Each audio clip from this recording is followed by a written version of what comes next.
चांदवडमध्ये दुर्दैवी अपघात, भरधाव कारची धडक, एका महिलेचा मृत्यू, चालकाचा शोध सुरू। चांदवड तालुक्यातील चांदवड निफाड रोडवर एक दुर्दैवी अपघात घडला आहे। शाळेतून आपल्या मुलांना घरी आणण्यासाठी पायी निघालेल्या एका महिलेचा भरधाव कारच्या धडकेत मृत्यू झाला आहे। मिळालेल्या प्राथमिक माहितीनुसार ही घटना दुपारच्या सुमारास घडली आहे। भरधाव वेगाने येणाऱ्या हुंदाई क्रेटा पायी चालणाऱ्या महिलेचा आणि स्कूटीवरील एका व्यक्तीचा हुंदाई क्रेटाने जोरदार धक्का दिला।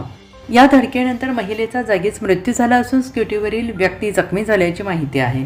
अपघातानंतर चालकाने वाहन थांबवण्याऐवजी तेथून पळ काढण्याचा प्रयत्न केला आणि धडकेमुळे कारचे पुढील टायर खराब झाले। तरीही चालकाने वाहन काही अंतरापर्यंत चालवत नेले। गणूर, परसूल आणि भाटगाव मार्गे केंद्राई फाट्याजवळ वाहन सोडून चालक फरार झाल्याचं समजत आहे। आणि या घटनेची माहिती मिळताच पोलिसांनी तात्काळ घटनास्थळी पोहोचून पंचनामा केला। संबंधित वाहन ताब्यात घेण्यात आलेलं असून फरार चालकाचा शोध सुरू आहे। या घटनेमुळे परिसरात हळहळ आणि संतापाचं वातावरण आहे। नागरिकांनी संबंधितांवर कठोर कारवाई करण्याची मागणी केली आहे।